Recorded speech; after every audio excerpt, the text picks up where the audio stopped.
তিনটা কথা বলেছি আজকে জাতীয় ঐক্যমত্য কমিশনে। প্রথম কথা বলেছি হচ্ছে যে গত ডিসেম্বরে যখন এই ঐক্যমত্য কমিশনের গঠনের প্রক্রিয়ার কথা বলা হয় মাননীয় প্রধান উপদেষ্টার পক্ষ থেকে, তখন এই কাজটা কিভাবে হবে তার একটা ফ্রেমওয়ার্ক তৈরি করার প্রয়োজন ছিল। কারণ হচ্ছে যে ফ্রেমওয়ার্ক না থাকলে এই কমিশন আসলে কি অ্যাচিভ করতে চায়, কিভাবে অ্যাচিভ করবে এবং কোন ডেডলাইনের মধ্যে অ্যাচিভ করবে, এই স্বচ্ছতা এবং জবাবদিহিতাটা থাকে না।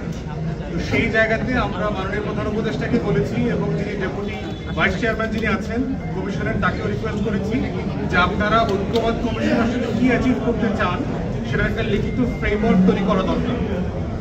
দ্বিতীয়ত বলেছি হচ্ছে মাননীয় যে আইন উপদেষ্টা আছেন ওনার দপ্তরে গত 10 মাসে কি কি সংস্কার করা হয়েছে সেটা উনি বলেছেন, একটা ফিরিস্তি দিয়েছেন।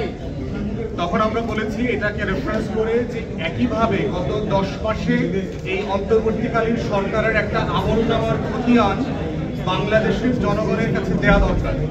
এটা অন্তর্বর্তীকালীন সরকারের পুরোটা মিলে একটা যেমন দেয়া দরকার, আইন উপদেষ্টার মতো ডিপার্টমেন্ট ধরে ধরে প্রত্যেক উপদেষ্টার আমলনামার কাজের একটা খতিয়ান দেওয়া দরকার, তারা আসলে কি কি অ্যাচিভ করেছে, এবং তখন ওটা আমাদের জবাবদিহিতার জন্য, স্বচ্ছতার জন্য জরুরি হবে তাদেরকে জবাবদিহিতা করবার জন্য। তৃতীয় আমাদের পক্ষ থেকে যেটা বলেছি সেটা হচ্ছে নির্বাচনের ডেডলাইন নিয়ে যেই তর্ক বিতর্ক ভিন্ন মতটা আছে, এটা আসলে দূরত্বটা খুব বেশি না।